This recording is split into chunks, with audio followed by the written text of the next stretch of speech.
Yeah. Oh, y'all heard me?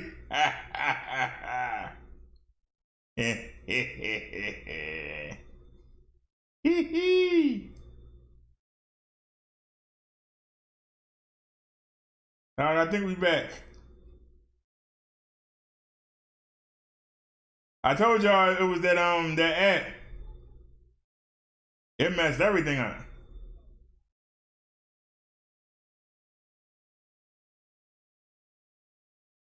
So are we live again?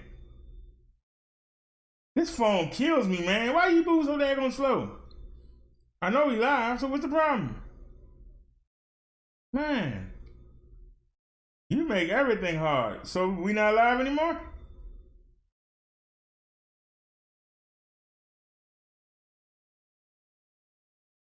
What are the videos?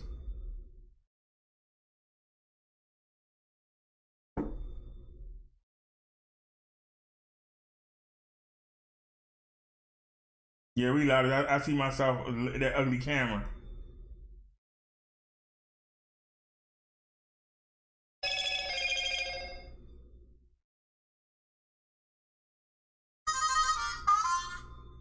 All right, I got my butt kicked. All right, y'all. Despite the little comment somebody made earlier, yes, we do. Let me delete that chat. Let's pull up another chat. Despite that comment, we can close that. That was causing a problem too. All right, let's do a refresh. Let's make a new chat.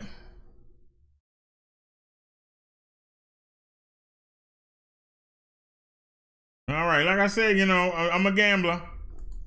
And, you know, sometimes you win, sometimes you lose.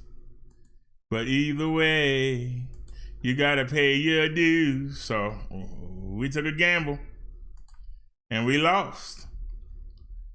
We took a gamble and we lost. Let's fix this chat. And then I'm gonna fix myself, and then we're gonna go right back to business.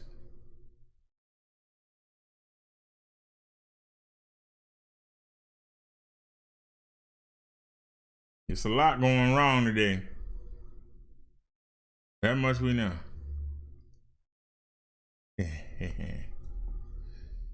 That comment that somebody made about the daggone webcam, well, I need to go ahead and get it.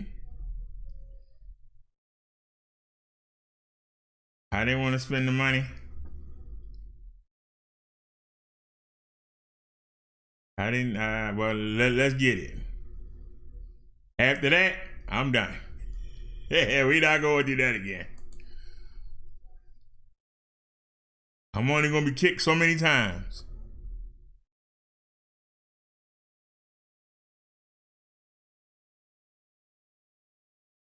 You're going to make me sign in the hard way.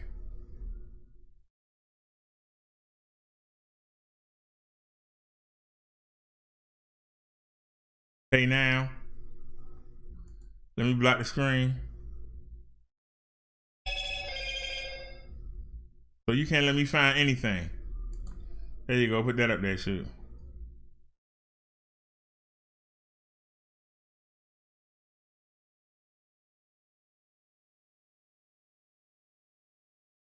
That's good right there.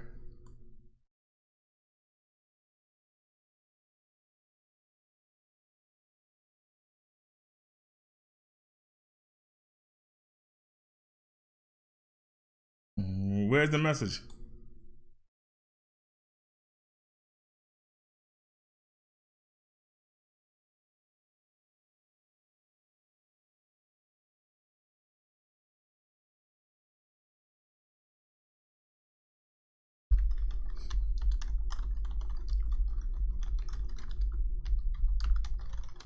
Can you ship as soon as possible, please?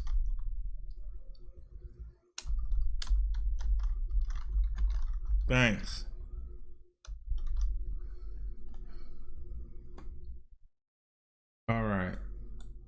So $56, $336 tax. God darn. So I still paid $60. Might as well got something fancy. That's all right. Let's go ahead. I don't care. Just send it. Should have done it in the beginning. You win. You win. Go ahead and take your victory lap.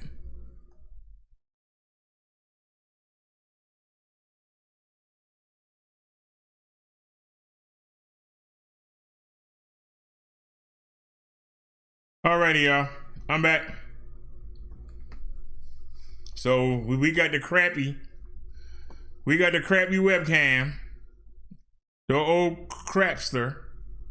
We got the old crapster. Filters. Photo crop pad, and it's some rustling behind my shoulder. Just knock it out real quick. Knock that out behind my shoulder real quick. Come on.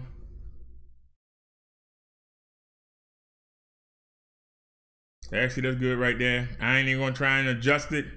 The heck with it. I'm tired. All right.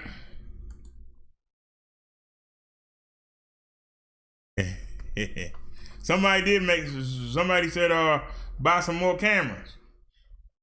Well, that person didn't know it. But they were right on the mark.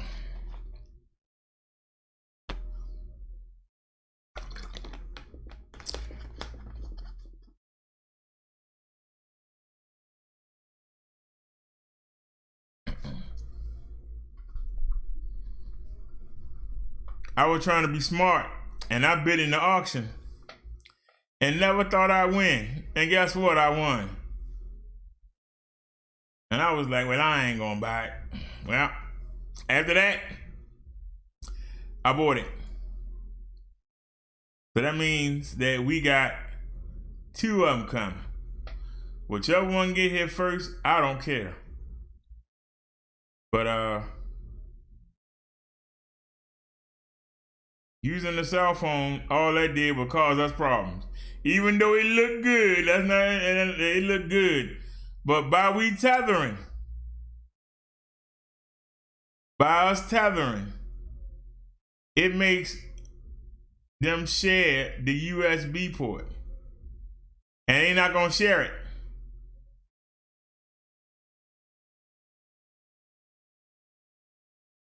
And even though the phone was plugged up, the phone was down to 1%. That's another problem. How is it that it's plugged up and it still went down to 1%? It still went down to 1%. So now I'm trying to get it to stay on and not go off. Because you know at 1% it cut off phone. And man, that's too much work. It looked good, but so now I said, well, maybe the Verizon can carry it on its unlimited hotspot. It could carry the show. Nope. Then I put the Verizon phone on the USB. We have unlimited USB, right?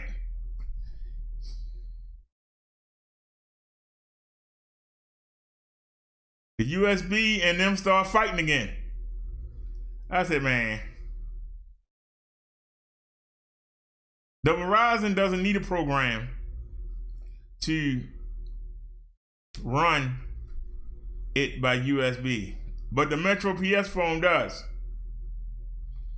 And the minute you stick something from the USB in, whether it be the phone we were using as a webcam, no matter what you use, it's going to pop up. And so it kept knocking each other off. We get the camera on, and then the phone will stop connecting. We get the phone connected, the camera will go off. And then they both start doing it at the same time. I say, oh, no, I'm done. I'm not going to spend the whole show doing that. I'm not. Number one, it's embarrassing. And number two, it ain't worth it. We were just running too much stuff, and we running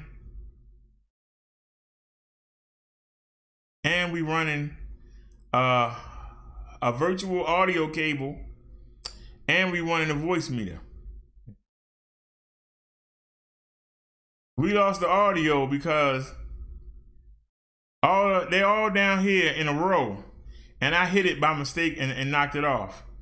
That's why we didn't have any audio the first time. The second time, I don't know how the phone knocked that out. I said, look, it's just too much. So we'll have to deal with this for a couple days, and we'll just go ahead and we'll have to deal with it. But whichever one get here first, I don't care which one get here first. We even tried to go to Walgreens and get one. Just anything. So we got a Logitech coming, the real deal. I just bought it, and we got a knockoff coming. I already know the Logitech gonna get here first. So I asked the people if they could ship tomorrow. Now, if we lucky there in California, they could ship today. But we ain't gonna be that lucky. Because you know California 3 hours behind. So it's 8 something here. It's 8 something here. So there, it's only 5 o'clock. It's 5:40 there. So maybe they can run to the post office and ship it off. But we'll see. So at least we got Thursday. If they take it tomorrow, we'll have Friday, Saturday. It won't do nothing Sunday. Who knows? Maybe it'll be here by Monday or Tuesday. I don't know. But I know that was frustrating.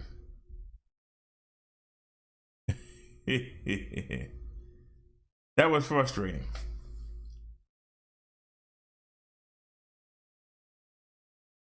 We way too technical.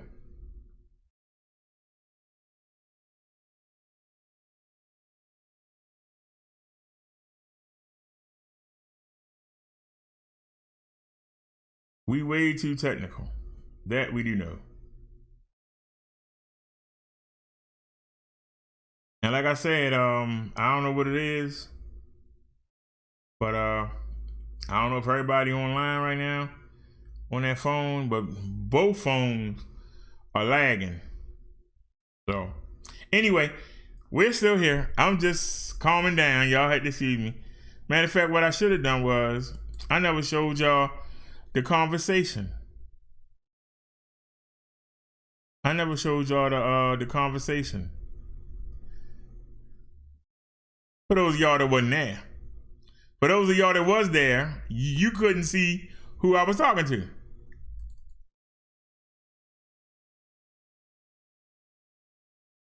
For those of you that were there, you could not see who I was talking to.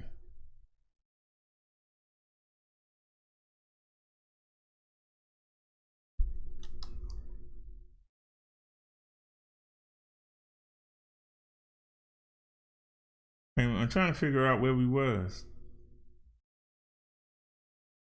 Just start right there and just pick up those.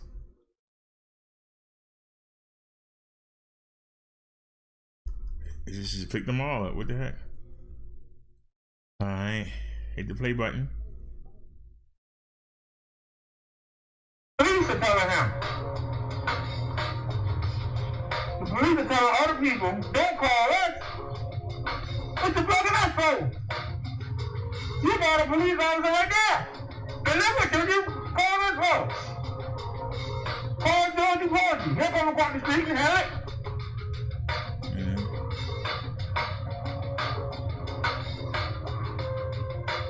Now I'm still in front of the house. I moved up. You got a lot of stuff here that ain't making no sense.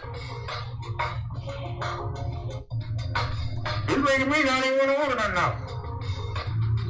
So,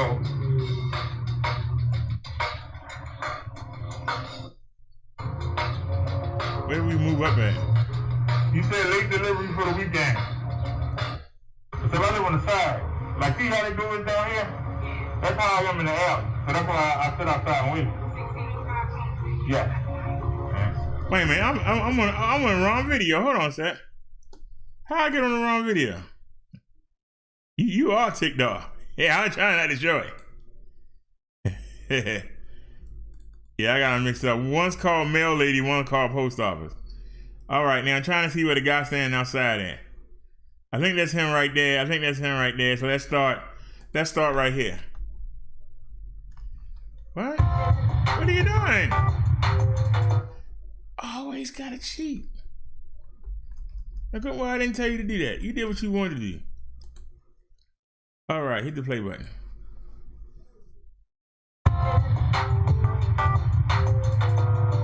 All right. I don't know if we got no power to go to the market tonight. MasterCard. Go to the mall.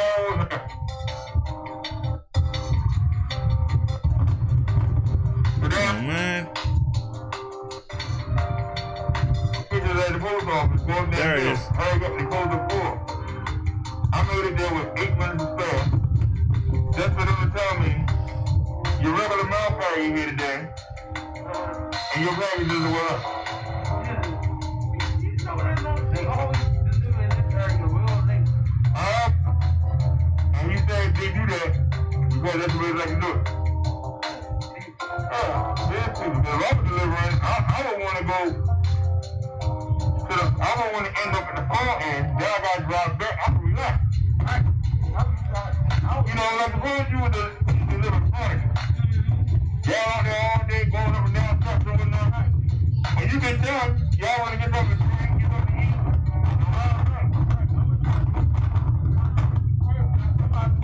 God darn.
And the other one is sitting there.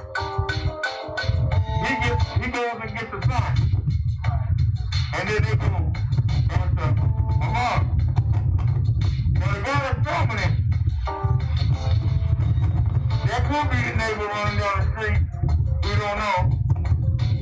Well, somebody would say, hey, where they going? On my feet. Now, we saw a video last night where somebody said, you can hear when a man was starting to run into the grass. The guy with the camera, he was pulling up. And they were saying you can hear a gun click. Well, I'm watching it. So why would that be kind of back? Now you can say,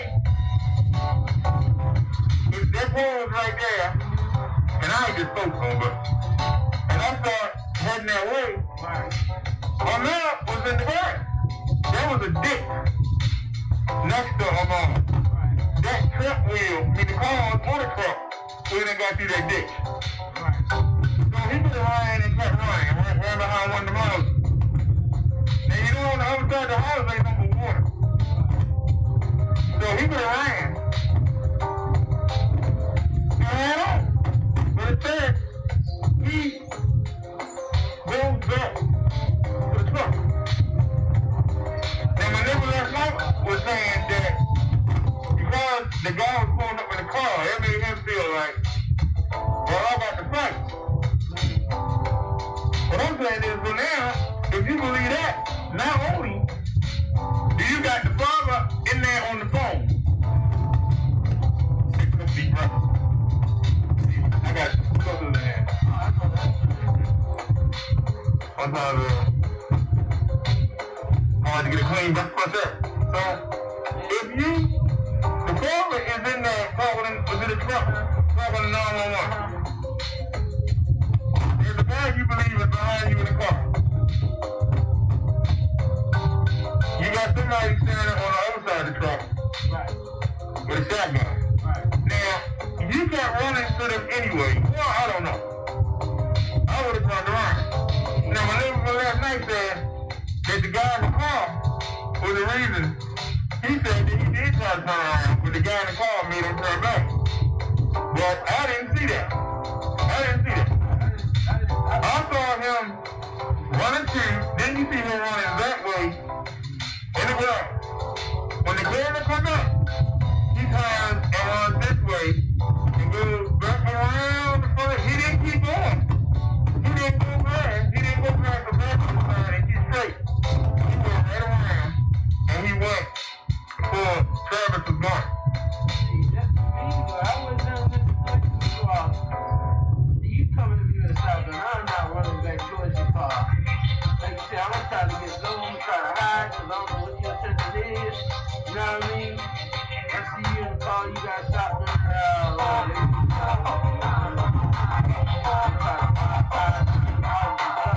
I ain't gonna run towards you. You know what I'm saying? But if you didn't do anything, and you see somebody in the truck calling 911, I would have sat down in the grass and said, go to the police station. You said, well, you are out there right here. Now, if they shoot, because they could have been shot. They drove past them. They would have shot them. You want somebody behind in the car? If they wanted to shoot him, is that fair in the back? Hey, did you see the motherfucker? Did you see the motherfucker? Okay. You have seconds. I was hoping to make you talk about the deal. So let me ask you though, when you go to bed, this is the stuff that nobody want to talk about, and this is the stuff that make them boys walk. I'll give it to you right now. Maybe they shouldn't have went there. Maybe they shouldn't have moved back. Lock them up for that. But here's the thing.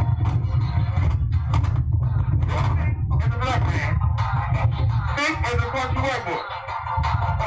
If you see, let's just say, you see, it's an all-black neighborhood, you see a white boy come running. You say, hey, that looks like the guy we saw in the video. That looks like the guy we tried to get on a level. This might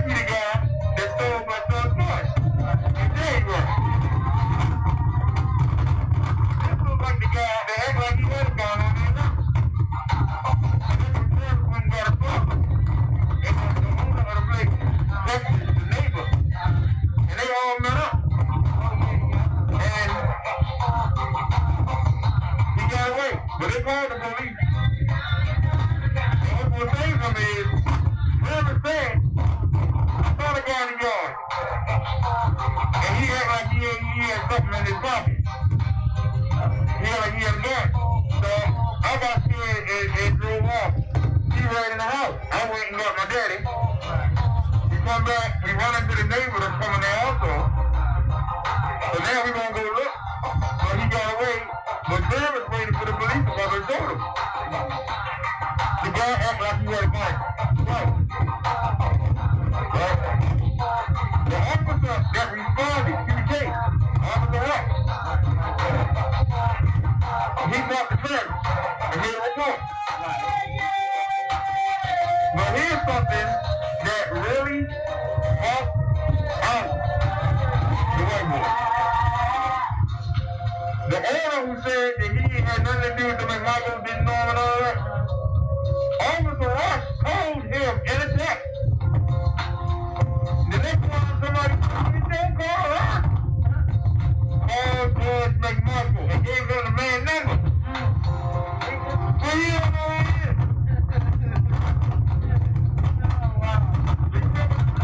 Yeah, he never called it number.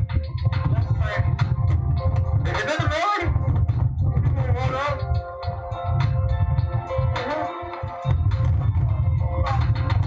What the hell is he doing?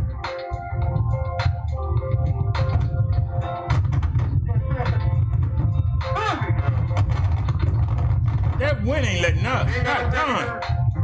Oh, you know, big regular. Well, look, so the police called. So, they also have a Facebook account for that neighborhood. It's like a neighborhood watch. And they got a separate account for the neighborhood. So when they say they see the videos, the owner is texting the next door neighbor. The videos. The neighbors put the videos up. So everybody in the neighborhood, you know, look. Poor young black man. That boy, he coming to the place. Now they think it's a 4 or 5 different now here's my question. If you see an open house being built, you might go look around. During the day. At night, I wouldn't advise you. You don't know what's in it. You might go look around. Now remember when Darren said that the guy had the reason I had something in the pocket on the basement, right?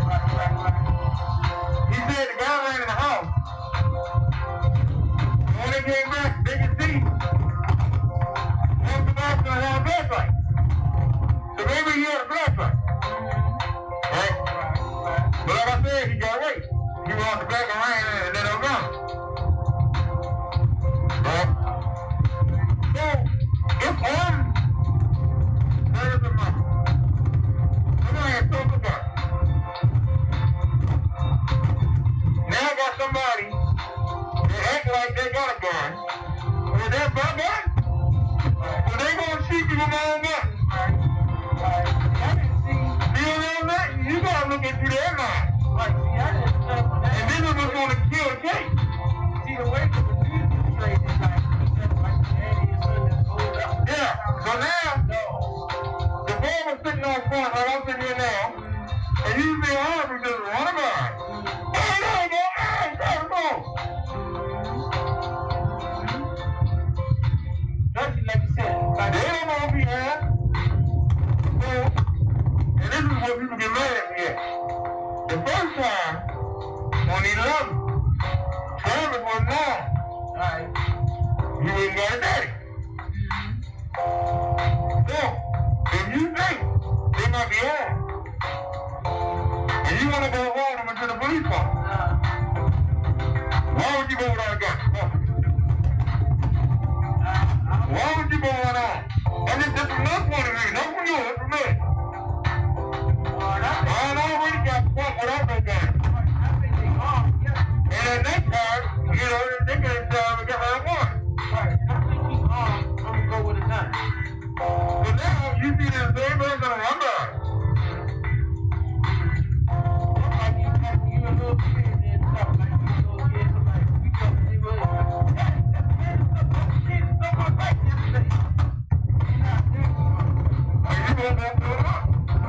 Alright, y'all. The wind in the music is just annoying the heck out of me. This is a bad day.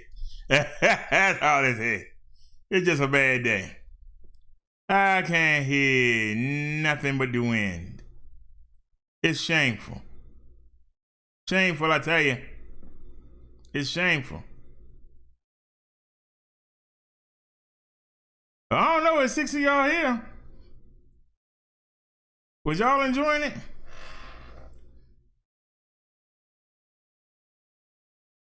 That was just getting on my nerves.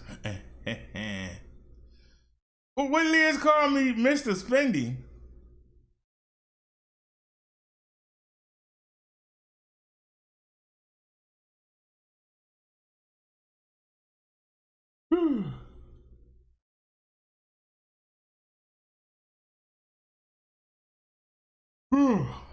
Well, it looks like in one show,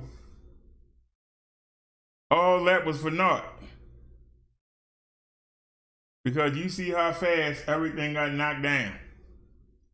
Now we still here swinging, but look at how fast everything got knocked down.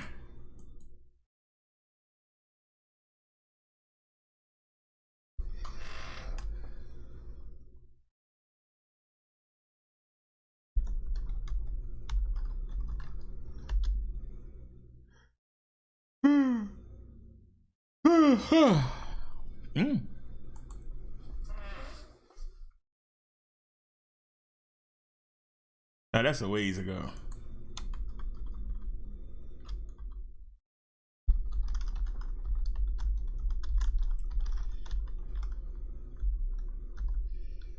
You killing me, man.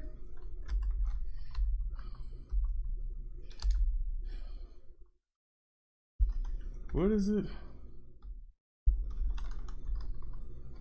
I can't remember how to spell it.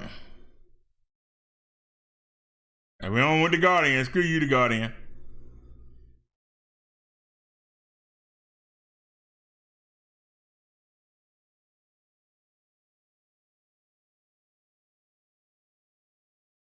Oh.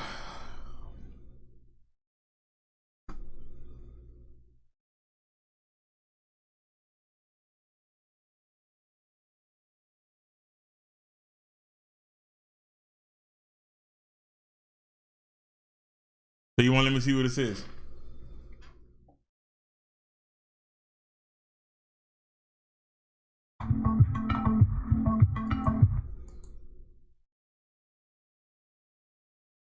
I happen to be taking it.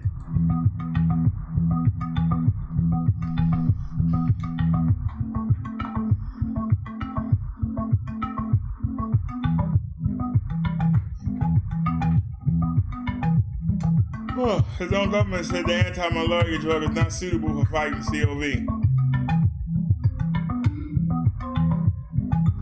Well, we don't need the music then. A lot of good things have come out about the hydroxy. A lot of good things have come out.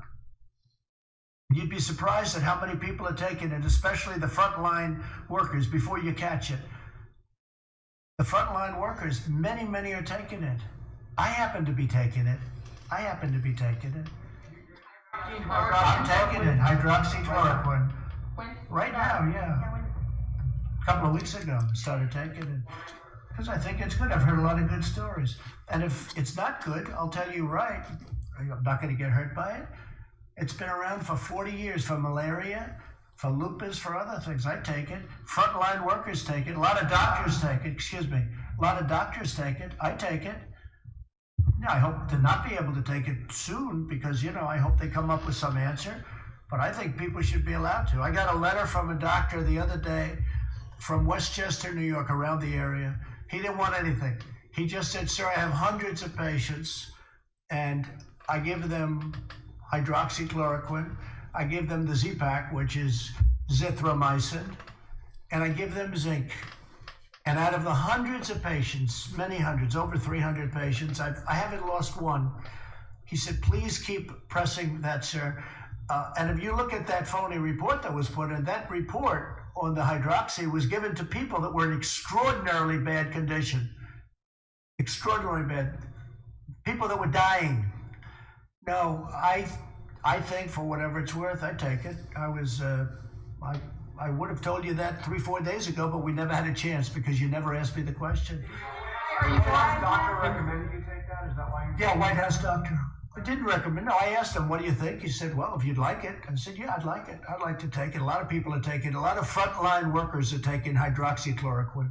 A lot of I don't take it because, hey, people said, oh, maybe he owns the company. No, I don't know the company. You know what? I want the people of this nation to feel good. I don't want them being sick.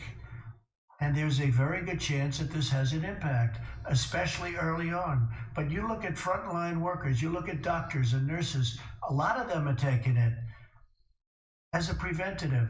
And they're taking, but the zinc you do take. So I'm taking the two, the zinc and the hydroxy. And all I can tell you is, so far, I seem to be okay.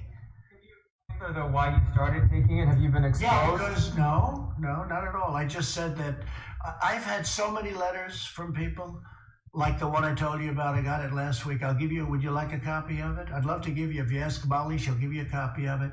But this is a doctor, he doesn't want anything. I don't know, never heard of him. But he treats people that we're talking about. And he said out of hundreds of people that he's treated, he hasn't lost one. And he just wanted me to know about it. That's all. He wasn't saying, gee, could I have dinner with you, Mr. President? I'd like to come to the White House. But I've received many such letters. I've received a lot of positive letters. And it seems to have an impact. And maybe it does, maybe it doesn't. But if it doesn't, you're not going to get sick or die. This is a pill that's been used for a long time, for 30, 40 years on the malaria and on lupus too, and even on arthritis, I guess, from what I understand. So it's been heavily tested in terms of, I was just waiting to see your eyes light up when I said this, but, you know, when I announced this. But yeah, I've taken it for about a week and a half now, and I'm still here. Okay. He said he's still here. He said he's still here.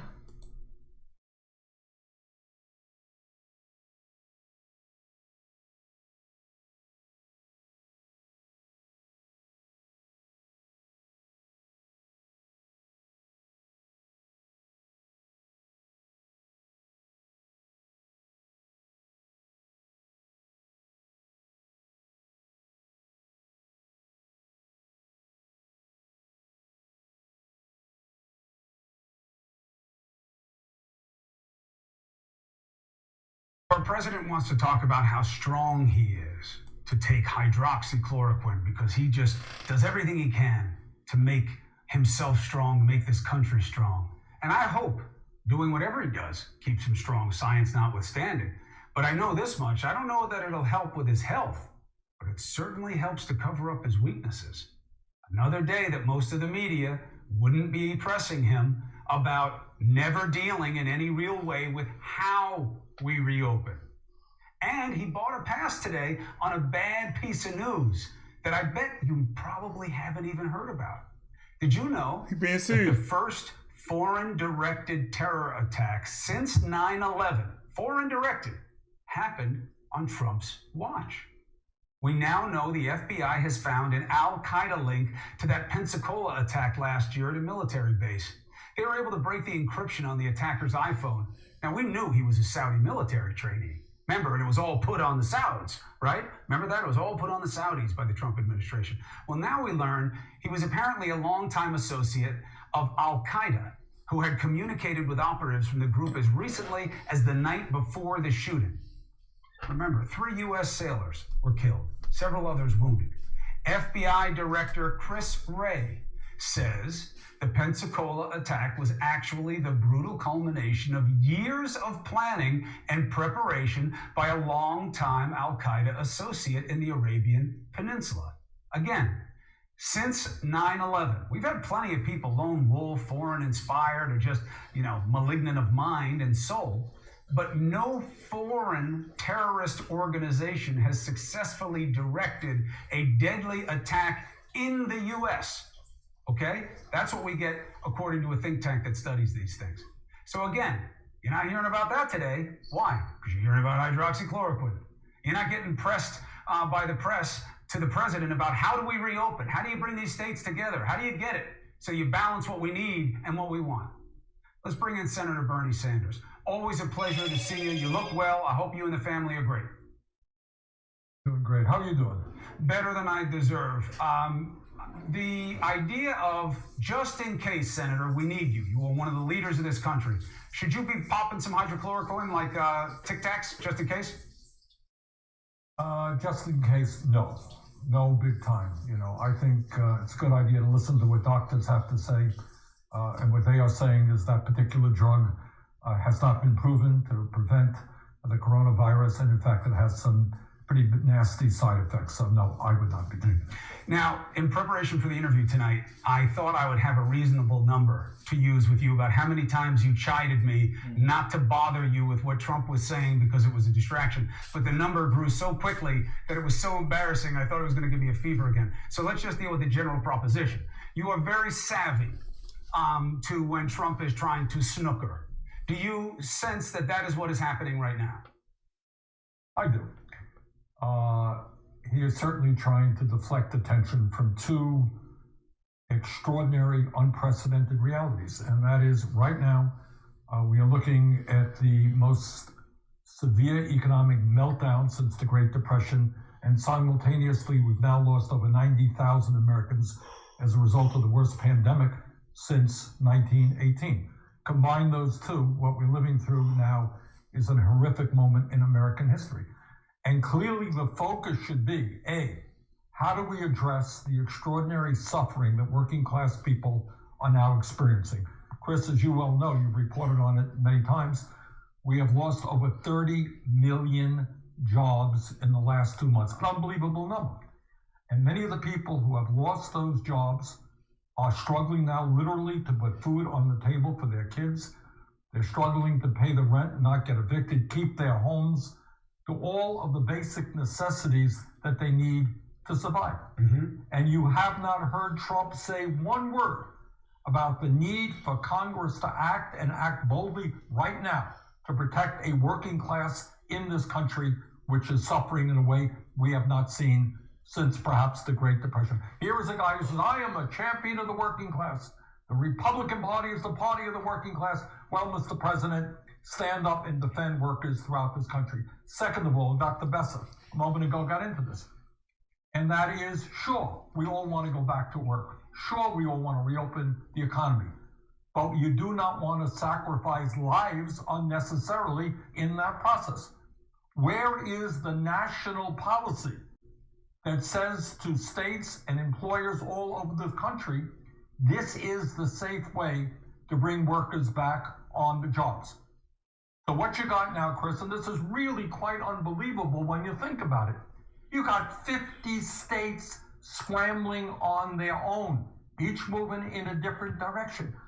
Clearly what we need is a national policy which helps the states and the communities based on science know how to go forward, bring workers back, bring kids back to school if necessary, but do it in a way that is safe. What is your thought about an emerging theory that I have, which is he is painting you, not just Bernie Sanders. It'd be hard to do it to you, honestly, because you have been pushing the Democratic Party to become the party of yes. Yes, we'll try this. Yes, we'll do that. Yes, we'll expand this. And you had a big impact on the culture of your party's rhetoric, at least. We'll see what Biden runs on and what the Congress backs up on. But he's now painting you as the party of no. Reopen? No, not yet. Get back to work? No. Yeah, you can't do it this way. Get back to living? No. He's painting himself as yes man and you as no man. Are you worried about that as a party person? I am. What he is doing, and it is extraordinarily dangerous. He has said from day one of this crisis, he has minimized the danger, downplayed the danger, not listened to the scientists, not used the Defense Production Act to produce the masks and the gowns that our doctors and medical personnel need. He has downplayed this. And now what he's saying is, hey, I'm tough. Let's get back to work. Don't listen to those namby-pamby Democrats. I think that's your point. And I think you're making a good point. And what we have got to say is, of course we want the American people to go back to work, but we're not going to sacrifice lives unnecessarily. If I'm going to go to work in a factory, you know what? I think I want to know that the guy who's working next to me is not positive for this coronavirus. Because even if I don't get sick, I don't want to go home and get the virus and then give it to my grandmother who has a serious heart ailment or diabetes. I don't want to kill somebody who is vulnerable to this virus. So Trump says you have to worry about those things. Well, I think you do. And I think we have the science now.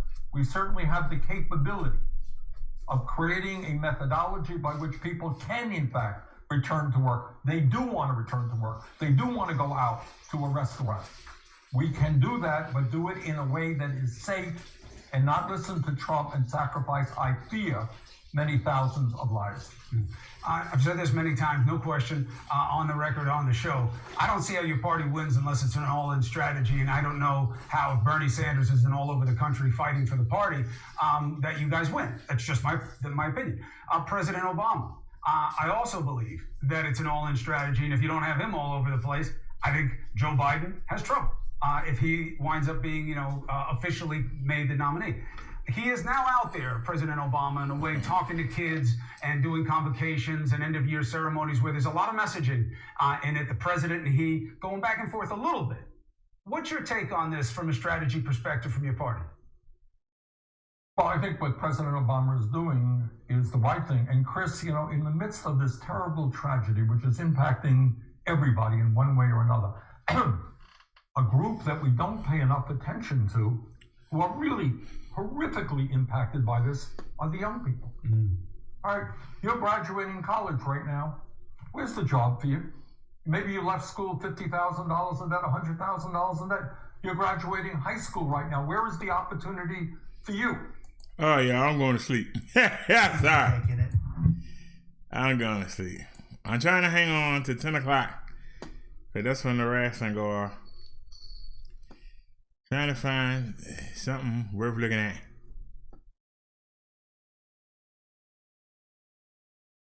Let me check the chat.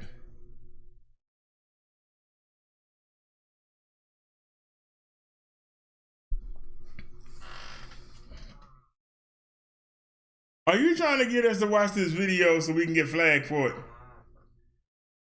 Is that what you're trying to do?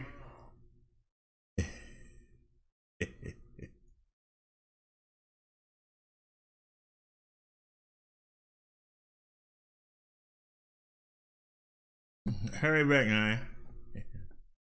Well, why you want us to play this video so bad? I don't know what a compost is.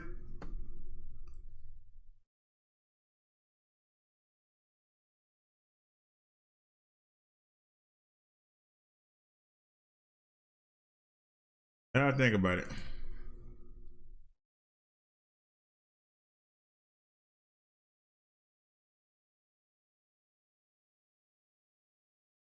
Anything good on the home screen?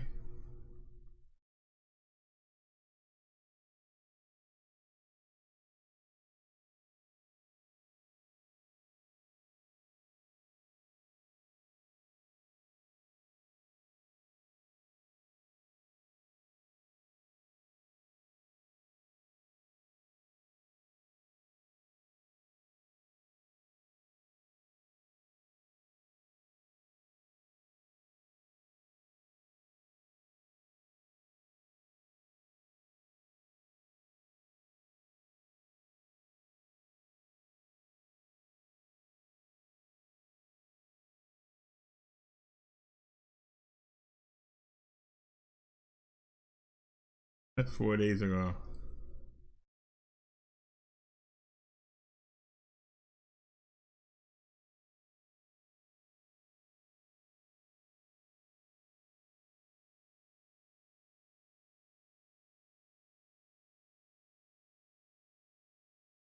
Whoa, China going back in a lockdown. Wait a minute. You can check that out. Hold the personality.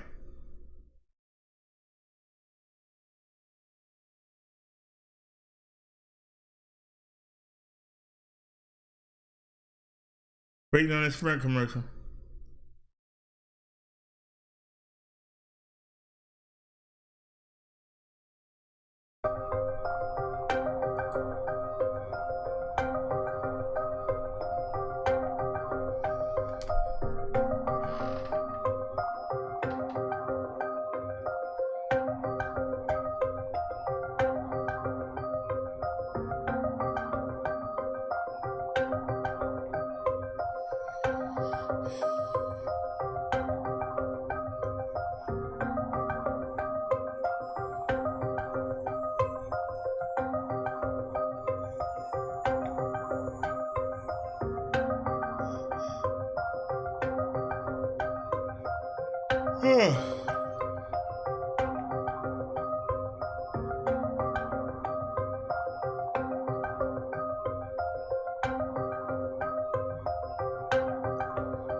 So they thought they were done with the virus and picked up some new cases. They said, oh, hold on, we gotta shut it back down. Now let's check this out.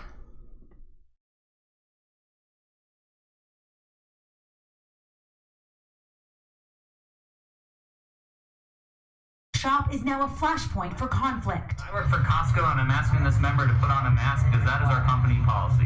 So either wear the mask. And I'm not doing it, so I woke up in a free country. This viral video inside a Costco shows a customer unwilling to wear a face covering, berating an employee. So you're gonna take this car from me. Sir, have a great day. Stuff. You're no longer welcome here in our warehouse. You need to leave. Thank you. Costco, which declined to comment on the specific incident, requires customers to wear masks, citing the CDC, saying although some may disagree with this policy or question its effectiveness, we're choosing to err on the side of safety. This conflict drives home the new reality for frontline retail workers, now having to enforce health and safety policies in addition to normal responsibilities. We live in America. Tensions boiling over as unprecedented customer demand soars. Walmart and Target in-store sales jumped more than 10%. Online sales skyrocketing far higher. But this quarter was unlike anything we've seen in our company's long history. Grocery store workers worry for their own safety too. We don't feel too protected. It's just been crazy. The customers, they have attitude sometimes. We gotta deal with may and may not be sick. Bye, everyone. As for the Costco employee, Tyson, he's grateful after a difficult moment, tweeting thank you for all of the support, balancing a new job on all right, y'all, no nothing back here. Just pandemic. Send us something to just send her over the edge. So we gotta see what this is. Let's back out.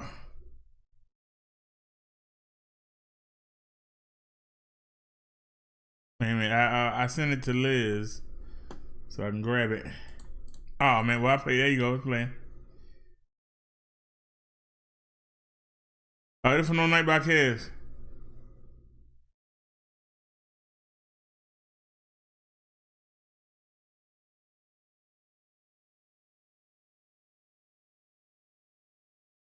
Let me do a refresh. What the hell? Oh my God. Dude, I know you couldn't see this. I know that the video, remember the live stream I did last night? I think it was called like a fat slob eats green butter for an audience or something like that. Dude, you couldn't see it, but I gotta talk about what happened. So, here's what happened. So, I made some macaroni and cheese last night. Just like any other day with the fucking meat butter. I was expecting this to get a little fucking goofy. You know, maybe pass out, you know.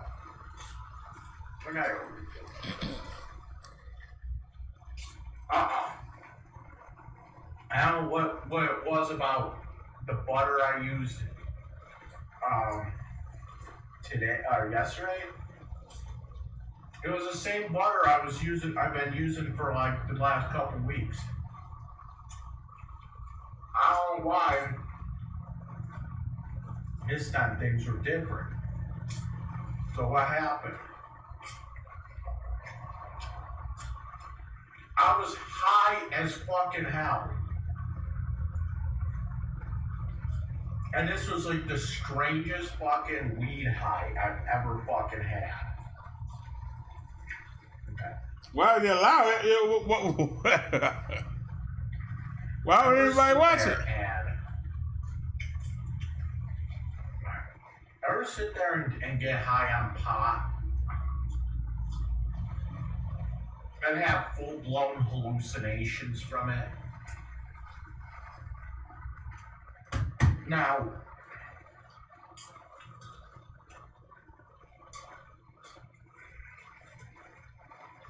I've had times where, like, I might see something weird out of the corner of my eye. Right? Just look in the mirror. I don't know what it is, but sometimes I see birds flying around my apartment. But you only see them like out of the corner of your eye, you know. And you know, it could also be that I'm fucking stoned and I'm seeing birds flying out of the corner of my eye outside. You know? And I don't know. It could be that too. I've had times where I got completely high. And when I get high, okay. When I do a live stream like that, I'm usually just watching my camera the whole time. I'm like watching the chat and shit. So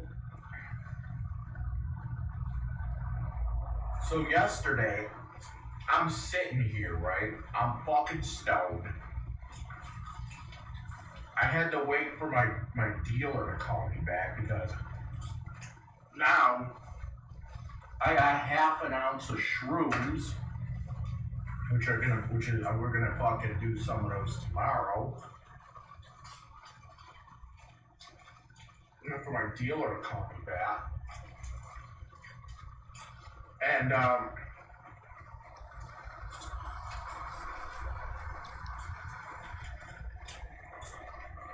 what happened was, where did you find him at, NNC? I'm sitting here. Now there's times also where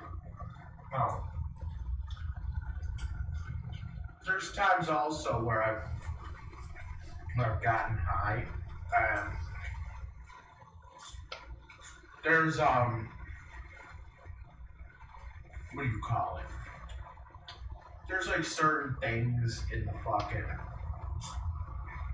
you know, like you look at the fucking ceiling, you know, popcorn ceiling, and sometimes you can find patterns in the fucking ceiling and shit.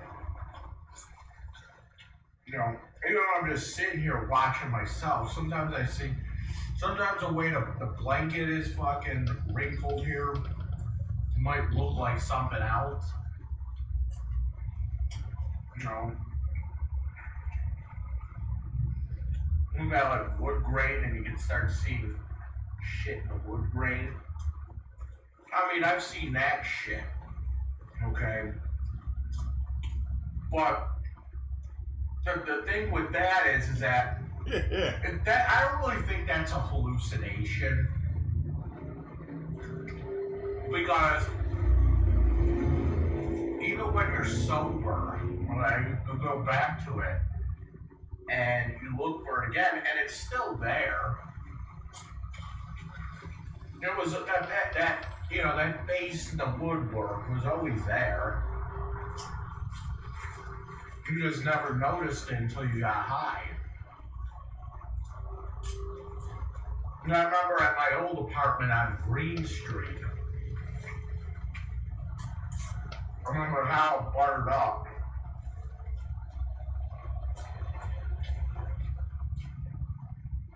And I had to go drop a deuce. So I went upstairs, and my bathroom had one of those wood grain floors. And I'm like looking at it while I'm taking a dump. What the hell are you doing? Yeah. There's like a Mars Attacks alien. I come back up there after the weed wore off. And it's still there. No, it was always there. You just never noticed it. I have gotten that shit. Well, yesterday was completely weird.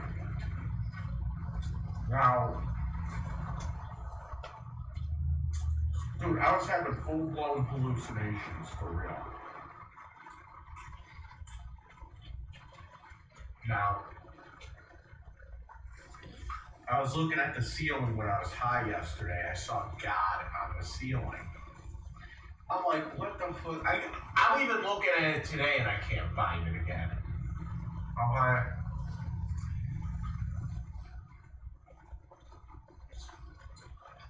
like, look at the ceiling.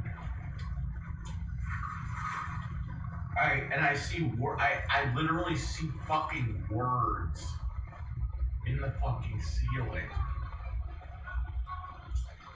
It made no sense. I saw like the name Tisha up in the fucking ceiling.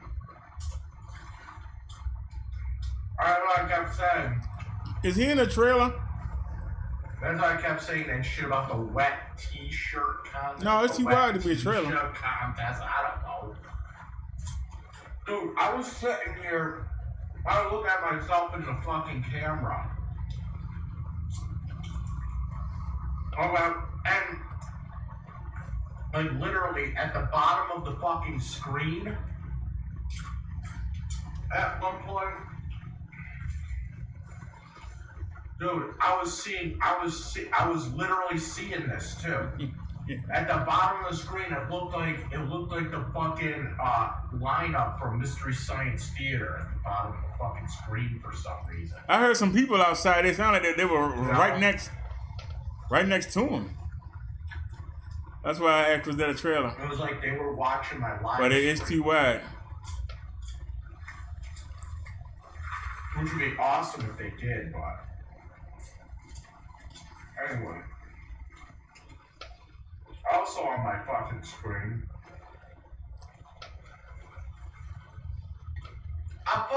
for some reason I kept seeing fucking Michael Jackson dancing. Like in the fucking corner. I'm like, what the fuck? If you starting at that young age, you don't get to the point where you don't feel it no more. And you're gonna try something stronger. Dave? This was during his mulatto phase, too.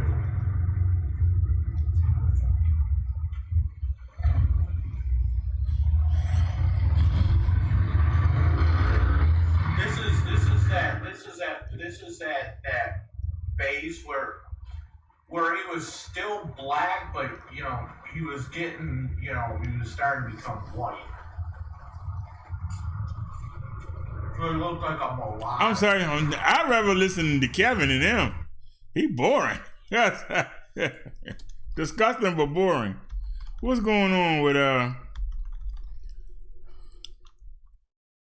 let's see what he up to today. He was Santa Claus yesterday.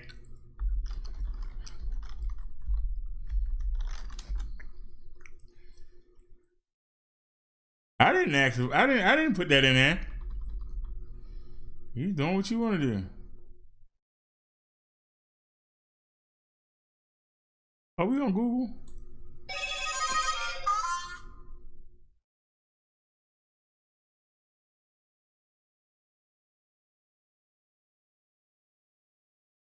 Is that Google?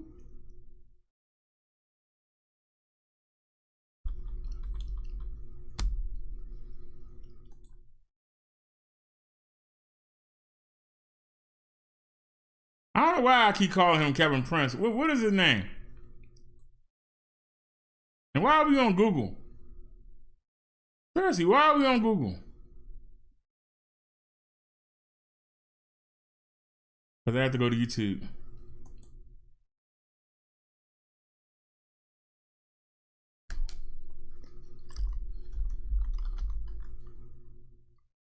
Or was it Kevin King I was calling him?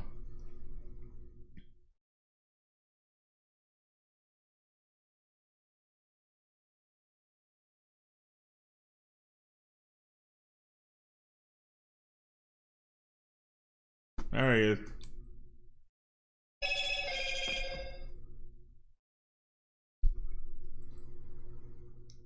Oh, you got a link? I want to see what the basketball was.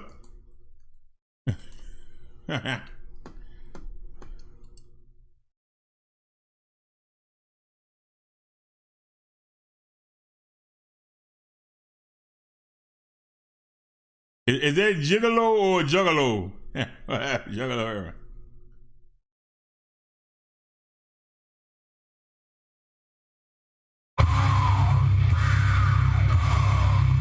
That's right, read that. Copyright disclaimer.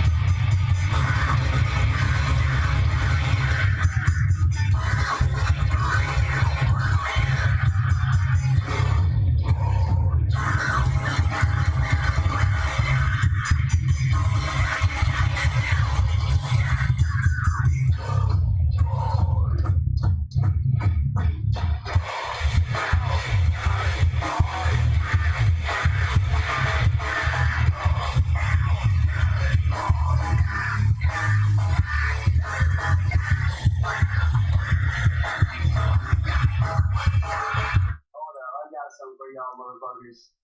Hashtag 1000 sub 2020, man. This first song's going out to everybody that ever fucking doubted me, man. Look at my face.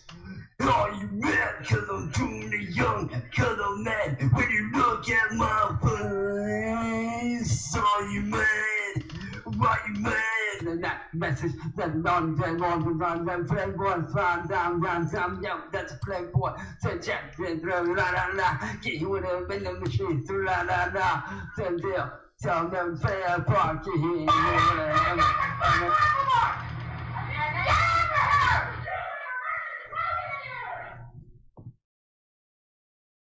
He in the basement. Definitely where you gonna stay at. Bitch. Get out of here.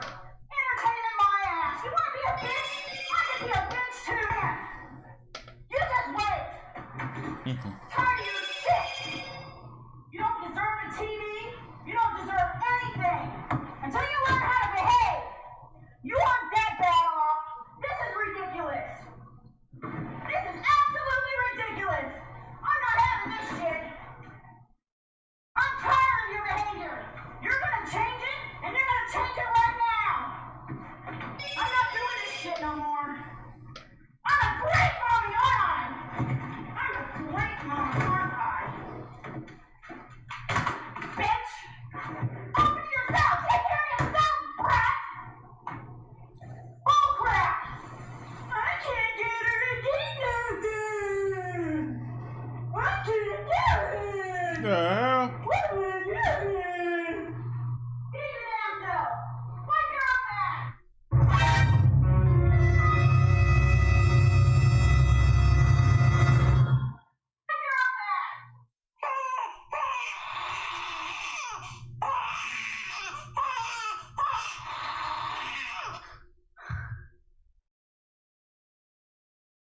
What up, y'all? It's your boy. I'm back.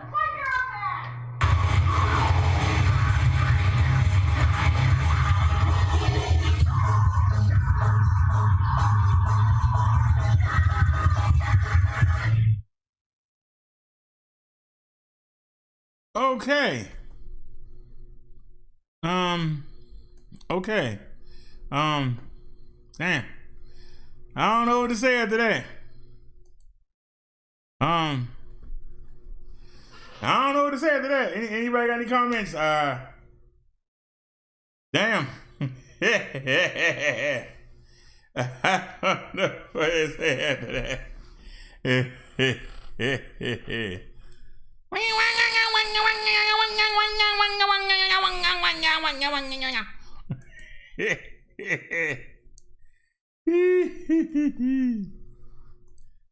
I want to see what he doing with that football. I really do. Y'all gonna laugh at me. Y'all want to see what the heck he doing with the football. He gonna play by himself? No, that's not him. Where is it? Who's that song? Where you go that quick? There he is.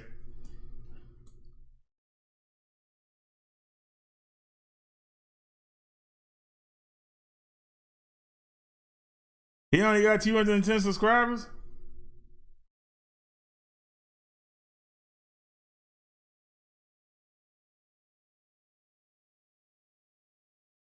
Hello again, everybody. I'm gonna do my video part 110. The football and basketball trophies. Y'all see it? Y'all see my football? Y'all see it? Y'all see both my, y'all see my football? My football trophies. See my football trophies? So y'all see it? Y'all see it? Y'all see my football trophy? Y'all see it? Y'all see my football trophy? Welcome to the other side. Yeah. My football trophies. So I'm doing my, see, look, now I got my basketball trophy. Y'all see it?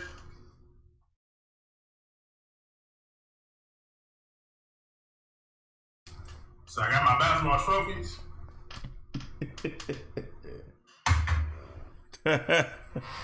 See y'all? So I got the basketball over my head. Y'all see it? So I'm holding the basketball. See, look, it's all orange.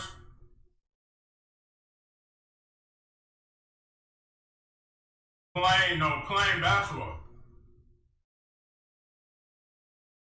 Plain basketball.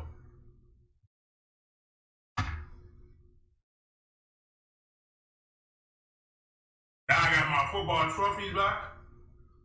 They want to do my video about is basketball, football trophies.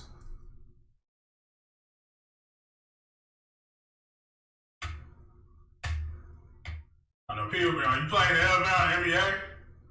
They both separate. NBA and basketball. I'm trying to say NBA and football are separate.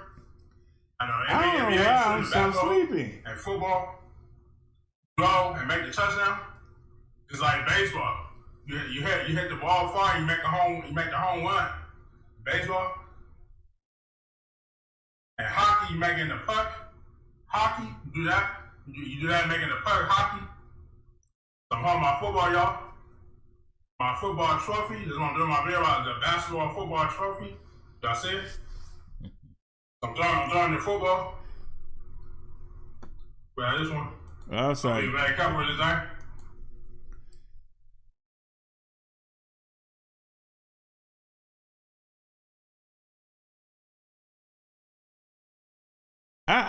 Her name popped up.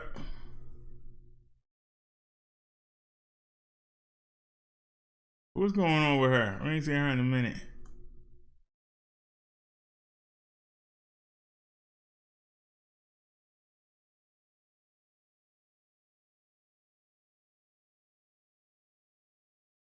At random. Candy Cartel Infinity. Something fucked up happened to him, it may happen to him. But in the meantime, don't make video after video wondering why the fuck he getting money. That sound like a jealous ass kid. Why he got something and I don't. Let me tell you guys something else. The reason they use the word begging is the reason they use the word begging is to make you, make you guys not donate. That's why they use the word begging. Because some people will be like, oh, Chucky begging, I ain't giving him shit. I've never begged a day in my life on this bitch. Begging is saying, please, I need your money so bad right now. Please, please, I'm begging you. 8 hours later. This can be a serious treatment. I will raise. Hold on, y'all. So, extorting women for their money, threatening to put their pictures and names out in the public, saying that your daughter gonna die if she don't get this medicine. That's not begging. Going from 2,000 to 1,000 to 800, to 500, to 400. Then saying you got a coupon for 186 off. That's not begging. But if you don't, Chazzy, she's gonna die. That's not begging. Okay. I would say. I'm not gonna give you guys the full details, but I'm raising money for my daughter's medication. It's extremely high. You know, you get 10 of them for $600. One of my special ladies, I ain't gonna say her name, but her initials is SB. She dropped something really nice in there. We're trying to reach our goal tonight.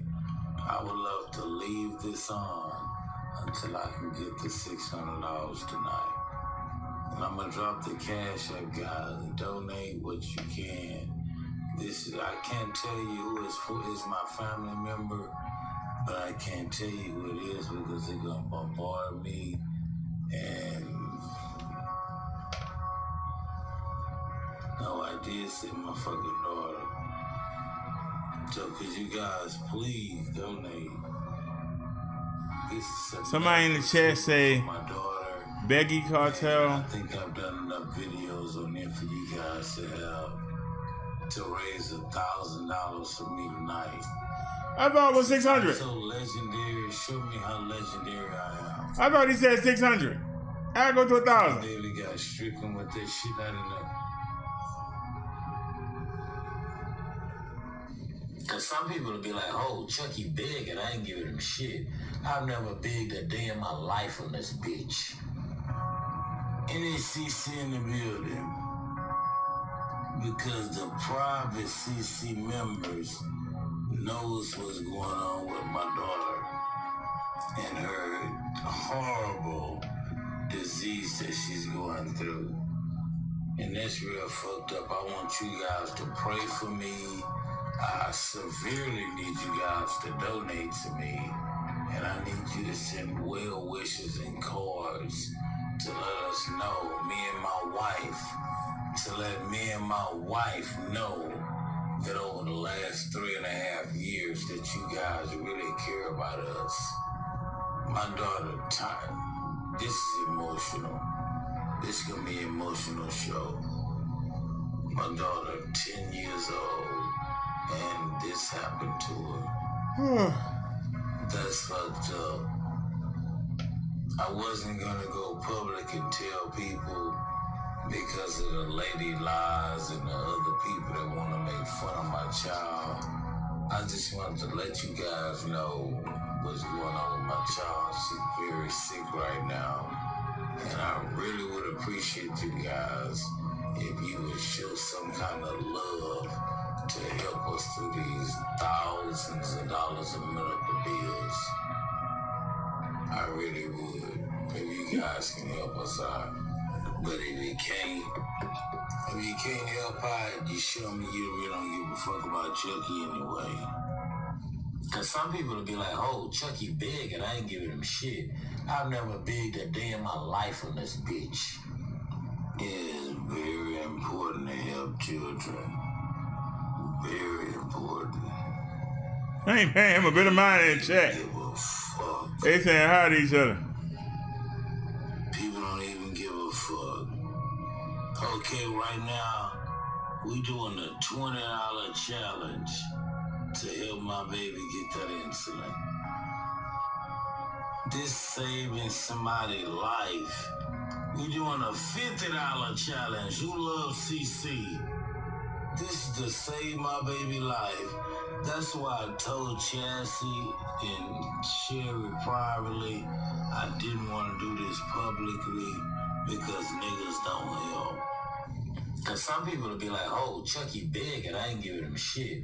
I've never begged a day in my life on this bitch. I'm trying not to. I'm the toughest nigga on here, so I ain't gonna cry. I'm a United States Marine. But one thing that did make me want to cry when I explained that to all the veterans. I showed them the pictures and everything. The God of Truth says, Lady Lie, send Chucky some money.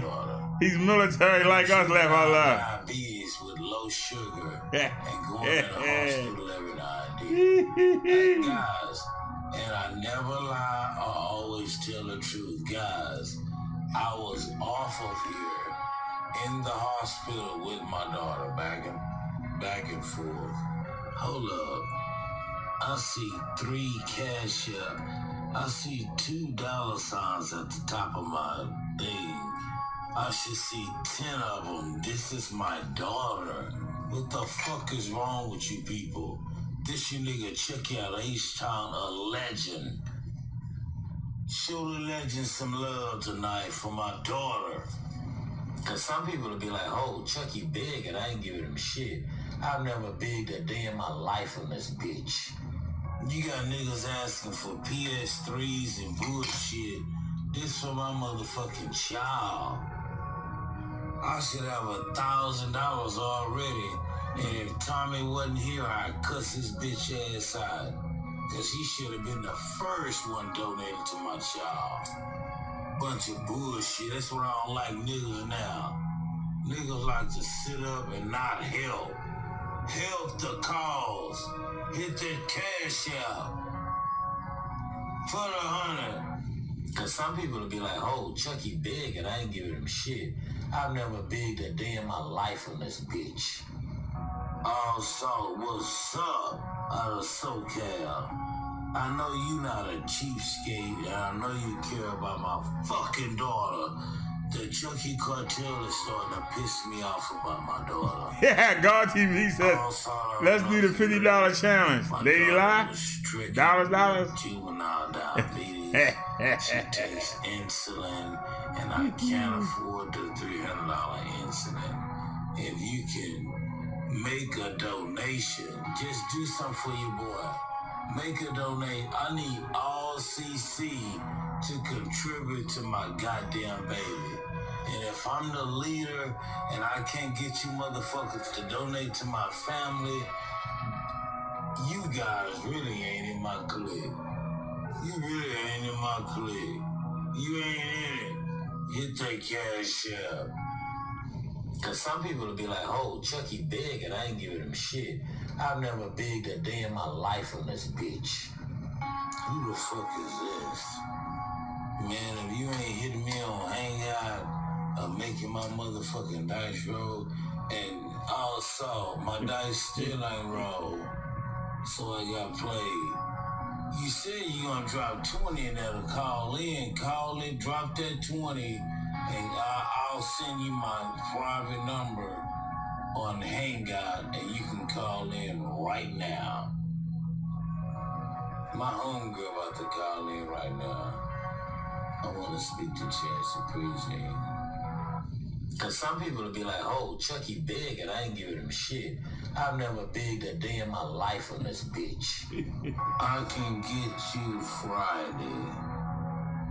Man, you got motherfucking $10. Man, you got motherfucking $10. Man, you got motherfucking $10. Hey, you can go get that crack. Give me that $10.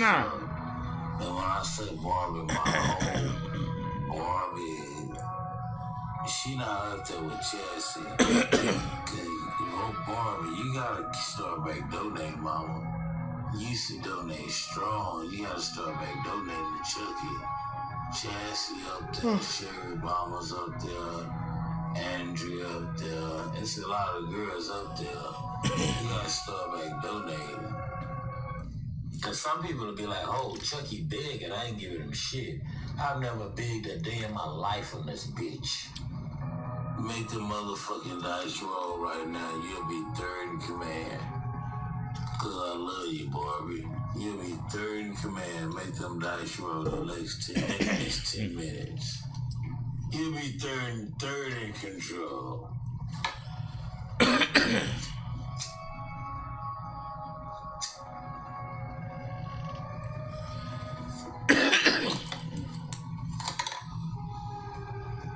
You'll be third in control. Cause some people will be like, oh, Chucky big and I ain't giving him shit. I've never bigged a day in my life on this bitch. Several days later, I'm still getting donations, talking shit on YouTube, making big money off this bitch. Stupid ass bitch. And these niggas don't believe me so bad he ain't even getting paid. Shout out to who just hit that app, man. And he mad. And he mad. First one, that was the first one. Who heard it? Shit, crazy. That was the first one. Y'all did that same shit. Do work. Came out getting that Tommy. Y'all start making up shit. That shit work. Y'all start taking shit and twisting it for what it wasn't so that you can cover up the truth that I was exposing and speaking. And y'all doing the same shit now with vaginal discharge. Some people can't afford it, but I call that a troll donation because I think you doing that just to play with me, but I appreciate every dollar I get, but there was another one. Now that ain't no troll donation. Shout out to my main man, Breadman in the building. I ain't gonna say the first person name, but I think that was a troll donation. And I'ma be good, but you know. It's probably like 20 cents. Some people don't have it, some people do. But I still appreciate everything. No, I ain't saying you, Dana, but I'm just saying that I don't like getting troll donated. But at least you didn't send $1. At least you sent $5. Appreciate the love, as always. And you a top donator, even with $5.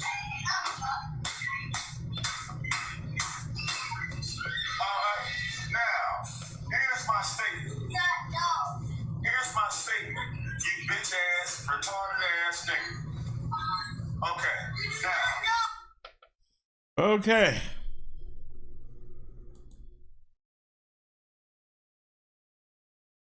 Okay.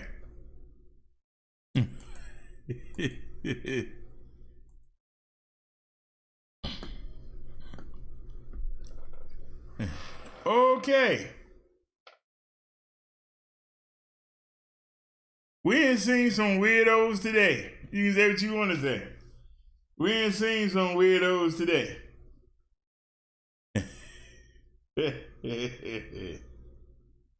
It's kind of sad.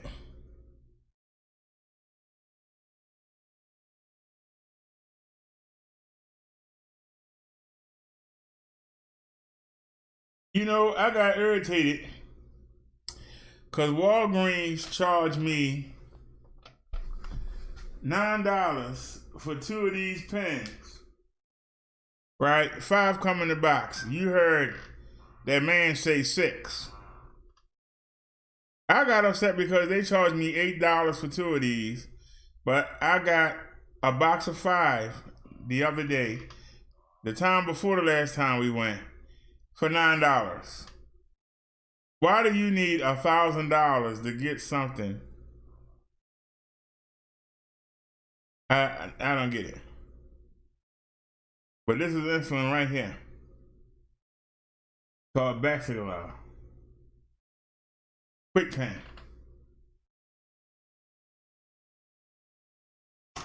Meaning it's simple.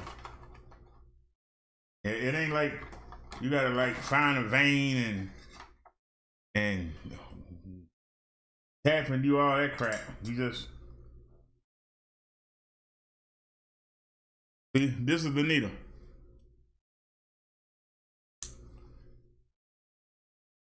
And you just twist it on. Then you go ahead and you pick your milliliters. Take it to 30. Take it to 30 milliliters.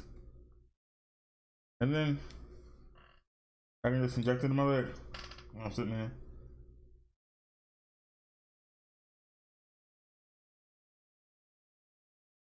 Then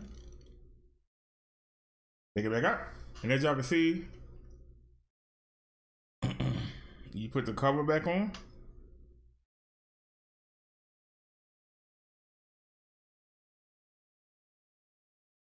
And then you put the top back on. Twist it off. You put the cap back on.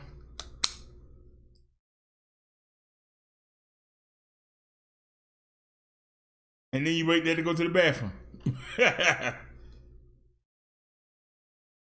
As the insulin supposed to eat the fructose, the sugar that's in your system, it's supposed to eat it up and make you have to whiz it out.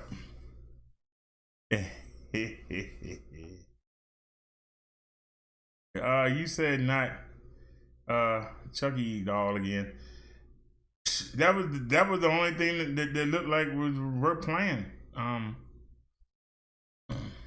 What she had on the screen, so I just picked that out. I don't have no problem with the candy cartel. And like I said, you can't get people off YouTube that they won't go.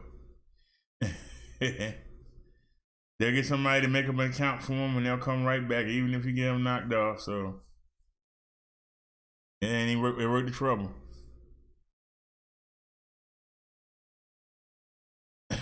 It's not even worth the trouble. I just find people strange. Somebody can lie to you about getting something for a child you never seen.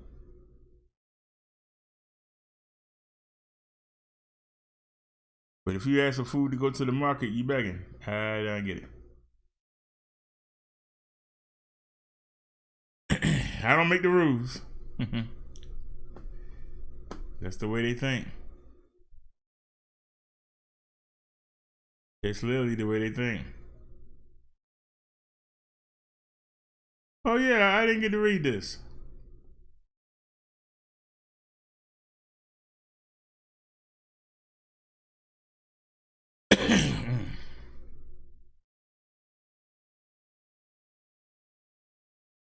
Three times in the Gospel of Mark, Jesus taught his disciples in detail he is going to Jerusalem to be killed and rise from the dead. I want you to feel the force of this, so let's read all three. And he began to teach them that the Son of Man must suffer many things and be rejected by the elders and the chief priests and the scribes and be killed, and after 3 days rise again. Second, he was teaching his disciples, saying to them, the Son of Man is going to be delivered into the hands of men, and they will kill him, and when he is killed, after 3 days, he will rise. Third, see, we are going up to Jerusalem, and the Son of Man will be delivered over to the chief priests and the scribes, and they will condemn him to death and deliver him over to the Gentiles, and they will mock him and spit on him and flog him and kill him. And after 3 days, he will rise. One thing is clear.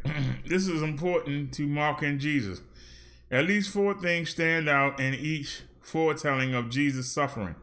One is that he's going to die. Second, this death is intentional. He intends it. He means for it to happen. He is not running from it, but walking into it. Third, it will not be suicide. It will be murder, and the murders are mentioned in each text. Fourth, he will rise from the dead, not at some uncertain time in the future like us, but precisely in 3 days. His death is appointed, and his resurrection is appointed. They will happen on schedule. What is not mentioned in each of those texts is why. Mark gives us a clear statement of that after the 3 predictions. In Mark 10:4-5, Jesus said, the Son of Man came not to be served, but to serve, and to give his life as a ransom for many. This is the great central fact of history and of our lives. Jesus, the Son of Man, the exalted human, divine God, man, came and was sent by God the Father to give his life as a ransom for many. A ransom for many. God can ransom what man can't. Our sin had, as it were, kidnapped us and put us in a prison of our own making, far from God, in the chains of iniquity, under God's holy wrath and powerless to free ourselves. One of the images the Bible uses for liberation is ransom. A ransom had to be paid. But listen to Psalms 49:7-8. Truly no man can ransom another or give to God the price of his life, for the ransom of their life is costly and can never suffice. In other words, no man can ransom another man's soul. and you can't ransom your own. Then listen to verse 15 of that psalm. But God will ransom my soul from the power of Sheol. Sheol, those of you that follow me, you know that Sheol is baby hell. You got paradise part, the upper, you got the lower, which is just a baby hell. You're in darkness, you slow burning, cold, but you hot. You're uncomfortable. It's dark, and you just waiting, and all you doing is just waiting and suffering, waiting and suffering, waiting and suffering. Man can't, God will. So man can't ransom the soul from the power of Sheol or the power of hell. God's living plan. That's what's happening to Jesus as he plots his death on the way to Jerusalem. The Son of Man came to give his life as a ransom for many. And this is all God's idea. It's not just Jesus against God. It's God through Jesus. What God wants us to see in this plan is his love for us. Watch how Mark brings that out in Mark 8:32-33. And he said this plainly, and Peter took him aside and began to rebuke him. But turning and seeing his disciples, he rebuked Peter and said, "Get behind me, Satan, for you're not setting your mind on the things of God, but on the things of man." I focused my sermon earlier on these two scriptures right here. So let's see what somebody else got to say about it. Peter, if you resist my plan to die, you resist God. You side with Satan against God. Satan doesn't want me dead because he wants you in hell. Satan wants me to bow down and worship him and jump off temples for fame and turn stones into bread for self-preservation. The last thing he wants is for a ransom to be paid for his captors. But that's what God wants, Peter, because he loves you. My coming to die as your ransom is the love of God.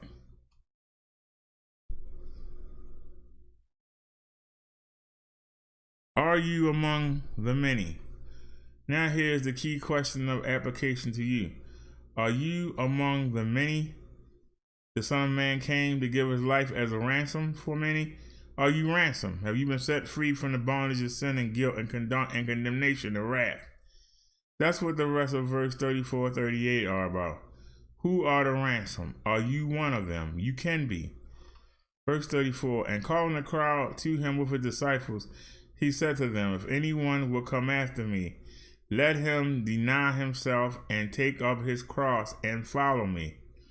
The ransom follows Jesus, even though it means self-denial and cross-bearing. If you trust and treasure Jesus enough to follow him, even when it is costly, you are ransomed. Let me say that again. If you trust and treasure Jesus enough to follow him, even when it is costly, you are ransomed. Now notice something striking. The next four verses, 35-38, all begin with the word for, at least in the English Standard Version, and that is accurate. And for usually means because. So in each of these four statements, Jesus is given reason or a basis or a foundation for what goes before. For whoever would save his life will lose it. For whoever loses his life for my sake and the gospel's will save it. For what does it profit a man to gain the whole world and forfeit his soul? For what can a man give in return for his soul? For whoever is ashamed of me and my words and this adulterous and sinful generation, of him will the Son of Man also be ashamed when he comes in the glory of his Father with the holy angels. Whoever will save his life will lose it. But whoever loses his life for my sake and the gospel's will save it. Let's break that down.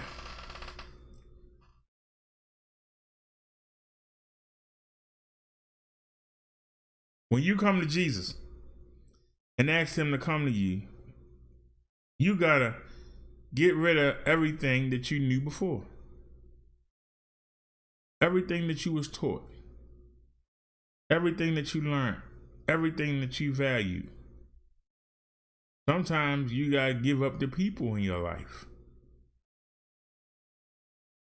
So when they say save his life, save what you know. What you normally do. You gotta let it go. You gotta lose it. In order to get eternal salvation, you got to give up everything on your earthly life. All your desires, all your plans. You got to pick up your own cross and follow Jesus. That means you got to drop everything.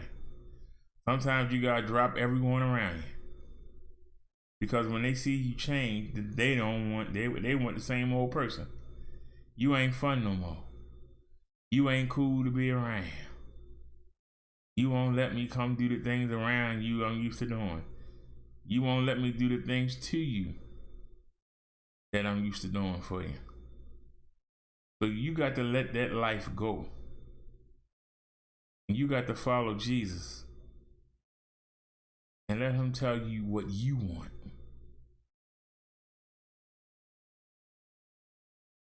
Whoever loses, gives all that up for my sake and the gospel's, will save it. You will save your eternal life if you give up your earthly life.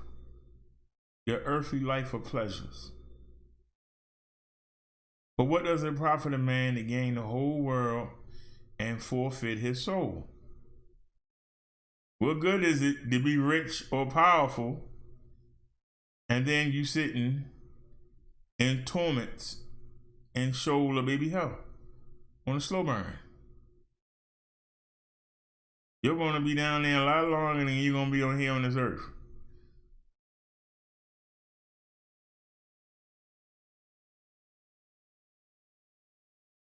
For whoever is ashamed of me and my words in this adulterous and sinful generation, of him will the Son of Man also be ashamed when he comes in the glory of his Father with the holy angels. So, if you got people making you feel ashamed because you follow Jesus Christ, if you let these demon people make you embarrassed, make you feel like you less than because you claim to be a follower of Jesus, when Jesus is standing there with that book and you walk up, he gonna be ashamed of you. I don't know you. You don't know me. You didn't do what I asked you to do. What are you standing here for?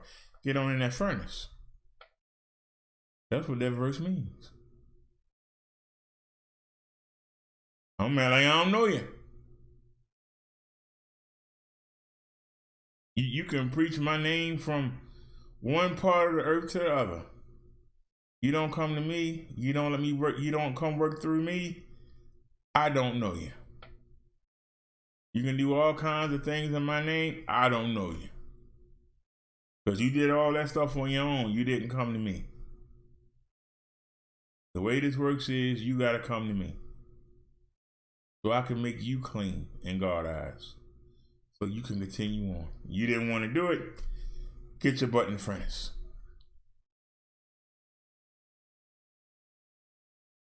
Can I make it any more simpler than that? I'm asking, can I make it any more simpler than that? You want, if your daddy is the devil,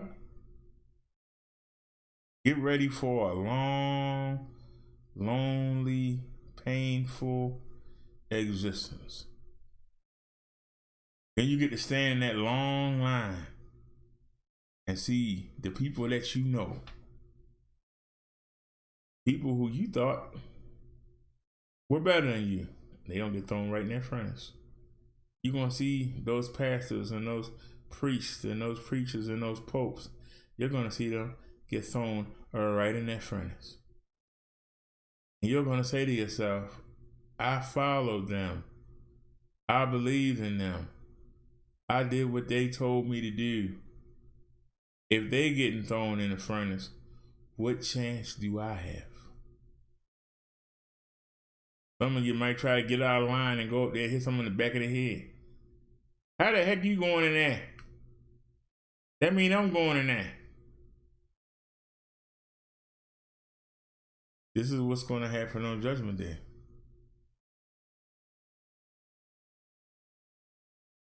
And this is the part that I can't figure out.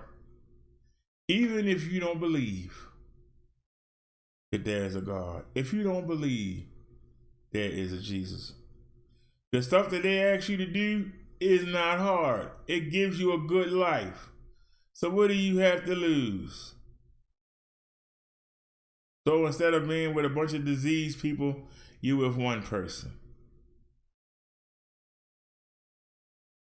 Instead of being out at the club shaking your butt, you home with your family. Y'all can be doing positive and wholesome things. Sharing the word. Training your children up to deal with this evil world. How does that hurt you or your children? I'm asking.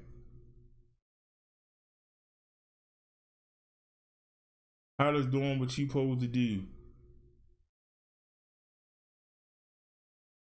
instead of taking all kind of chances and doing crazy stuff, how does that hurt your life?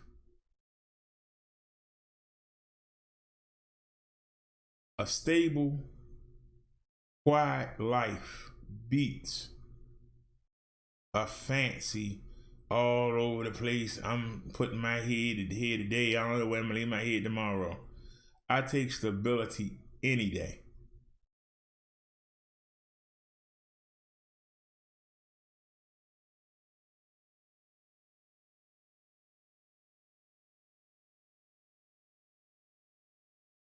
Even when I was out and I was making money, I was never happy. I'm happier now than I was when I was riding around with all that jewelry on. When I was going to them nice places. I was having people wait on me hand and foot. When I had women, I wasn't happy. I'm happier now. I'm at peace. Some of you would say, well, you know, look where you live. Okay, but I'm waiting.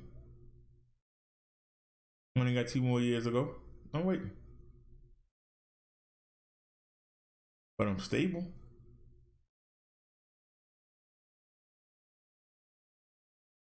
And not only am I improving my relationship with Jesus and God, I spend my time trying to get you to develop one. Because see, that's what was missing. Jesus and God. Human beings can't give you that peace. Jewelry, money, cars can't give you that peace. If that was the case, everybody that got all that will be happy, but they not, are they?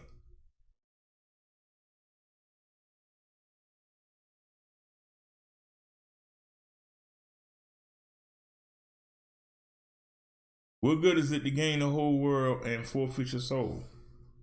Because at the end of the day,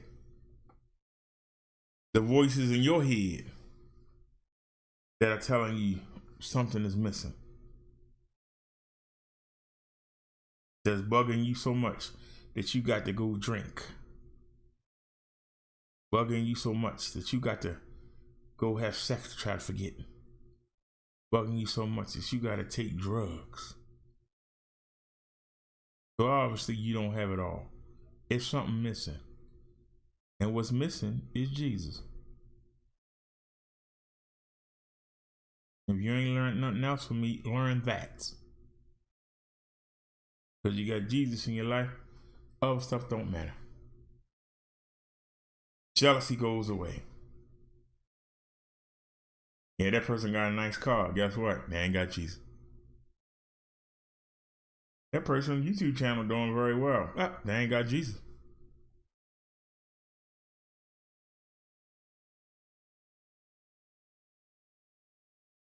I'd rather have Jesus than anything else in the world.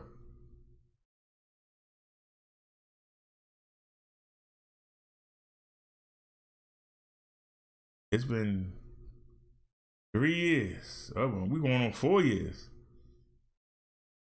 This December will be 4 years since December of 2017 that I haven't been behind the wheel. I haven't driven a car. I haven't driven a car in 4 years. I used to make my living driving. Do I miss it? Yeah, not really. Isn't that amazing? I made my living off my license. I don't miss it.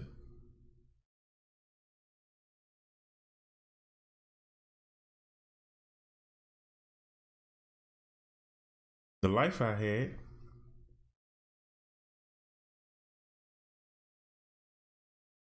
But that's why the best leaders are people that have lived life so that they can understand what you're going through as you struggle to leave that life, because we had to leave that life. Somebody that ain't never had to deal with that is not going to know how to relate to you. Someone who's never gone through that, you'll be able to snowball. That's the reason why Jesus came down here and lived as we did. So you can't snowball. You can't give him no excuses. He came down here and did it. 32 years. He came down here and did it. Didn't sin, didn't do anything. Man couldn't do that. To this day, a man still can't do it.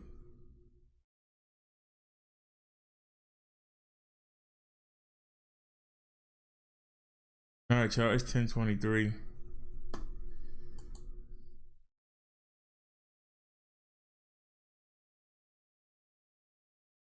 We played all that foolishness. I decided to end on a positive note. I'll let y'all see. None of them people we looked at are happy.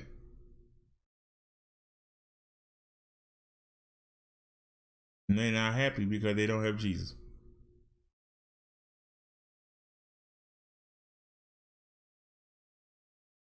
Sometime before you go to sleep, take 10 minutes. Talk to Jesus. Turn the TV off. Turn the light off if you want. Take 10 minutes and talk to Jesus. Ask him to come go to work in you. Ask him, what is your plan for me?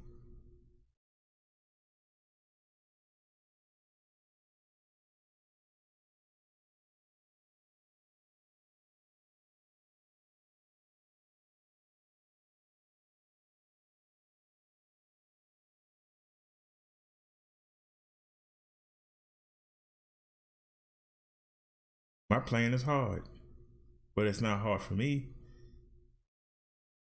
But it is hard. I gotta.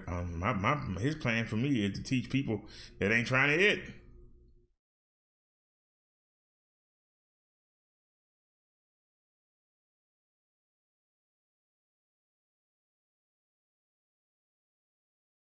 But every person that I reach, hopefully there's one person that won't go to baby hell. Hopefully there's one person that won't go into the furnace. And that makes it worth it. Because anything I say, you can go right off of here and look it up. And come back and say, hey, bro, you was wrong about that. I don't see you doing it, but I'll welcome it. I don't teach you anything that's wrong.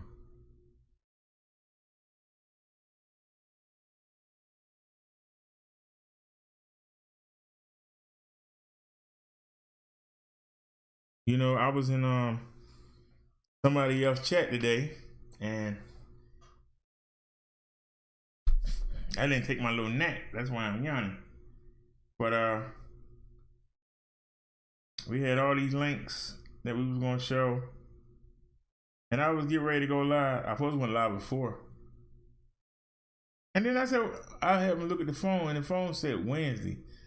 I thought yesterday was Wednesday. I was like, what? I forgot what day it is. I'm so relaxed, I keep forgetting what day it is. But when you only got one day off, you know what day it is. But you look forward to that day. Now I ain't got to be nowhere but here.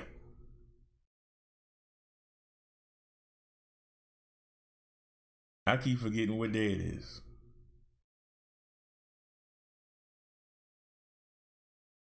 That's somebody that's at peace.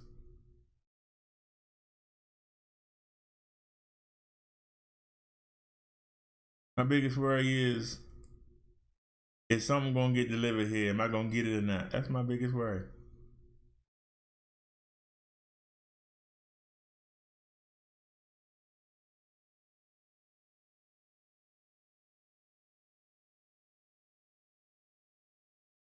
Kind of sad when you think about it, but at the same time, I'm at peace. Some of y'all gonna make fun of me. Go ahead. Have fun.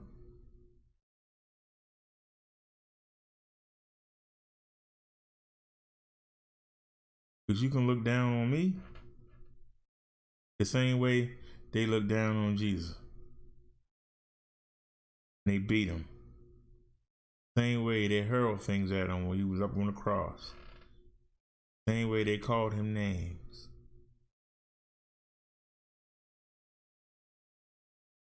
Where them people at now? They down there in torments, in the bottom of Sheol, burning, sitting in darkness. And all they can do is deal with the pain. Not enough pain to kill them, just enough pain to keep you in agony. And all you can do is reminisce about the stuff you did. That's all you can do.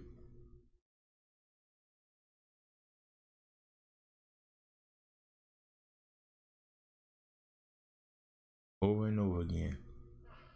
All the people that came to you and tried to bring you right, and you just disrespected all of them. Now nothing you can do but sit there and reminisce. I don't want to see that happen to you guys. I don't want it to happen to me.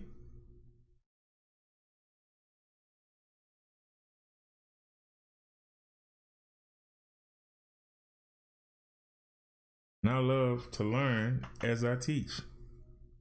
Most people just want to be the boss and just, no, nobody will never know everything. But some people are revealed things and some people ain't. Some people can break down something and some people can't.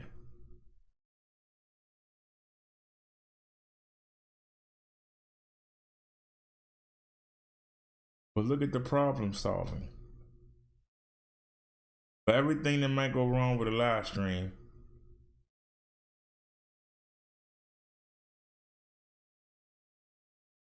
we get it together.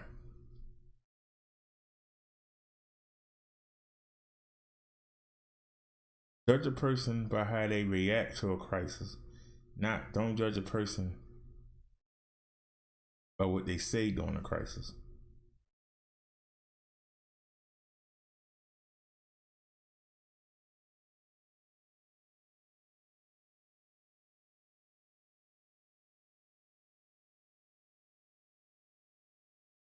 I should have tested that before I started, but there wasn't no time. So I took a chance. And yeah, we back to the same raggedy webcam. But it's okay. We got 2 on the way. When they get here, they get here. But we got 2 on the way. That sounds stable to me. We're gonna have 2 of them.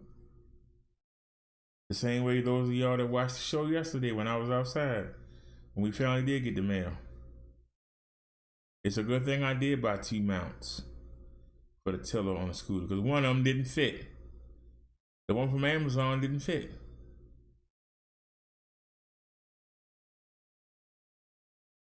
But I ordered 2 of them, and one of them did. Suppose I only would have ordered 1. And the sad part is, the mount that go around the handle is on the eBay one, but the part that hold the phone is from the Amazon one. So either one of them wouldn't have did the job. We had to take part from one and take part from the other. And the same thing might happen with the 2 webcams. One webcam might be good for the green screen. One webcam might not be good for the green screen. But that's the problem. We use a green screen.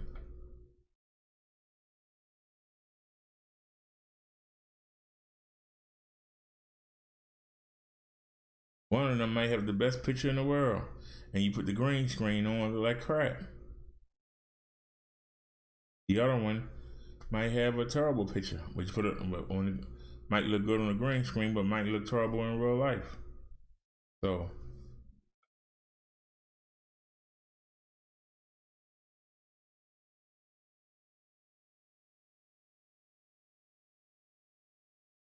most of y'all don't even notice that that's a cathedral that's behind. That's an actual church cathedral. And I got a scrolling behind my head. Same way them words scroll up.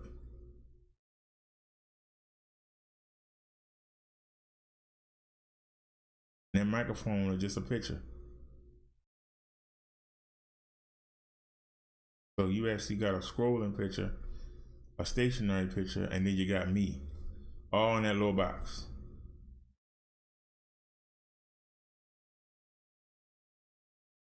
The same way above my head, I got my credentials. I got me in a dress shirt with a tie. I got the roast belt over my shoulder.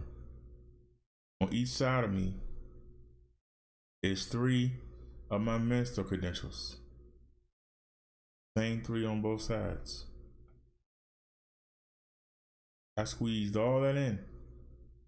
It was done piece by piece by piece until I made it all one shot. But that's actually 1, 2, 3, 4, 5 pictures and the words. And don't forget, if you notice, that dragon roasting that person is also there. I got all that in one sitting. It took time. But it's something I wanted to do. I wanted to get it all in there. I don't know how many things, but just in that corridor right there, you got 11 different objects in just that one part of the screen. Not counting the chat.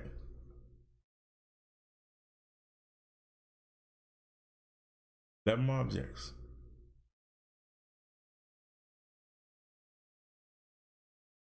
You notice Minister Brother Derrick is there twice. So anyway, y'all, it's 10:35. Let me get out of here. Anybody have any final comments? I know it's getting late, y'all. Anybody have any final comments? I appreciate y'all letting me entertain y'all every night. Y'all don't know what it means that y'all actually come every day.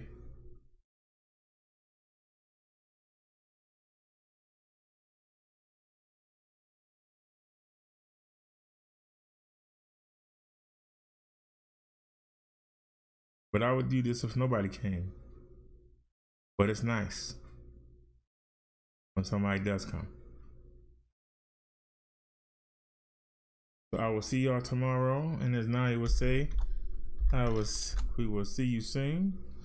And as I say, I'll see you later on today. Y'all have a great one.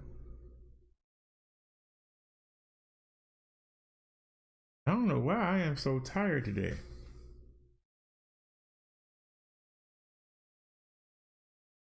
So I'm just gonna put the wrestling on and go right to sleep. Y'all have a good night. Good night, Naya. Good night, Liz. I know Liz is in the bed. The driver. Good night, Barquez. I'm glad to have you back in my life, my good friend. And I will see y'all tomorrow. Good night, Naya. We always type this. Have a great night, everyone.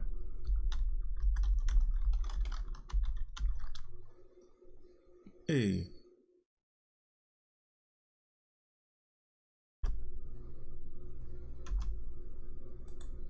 Peace, everybody. We out.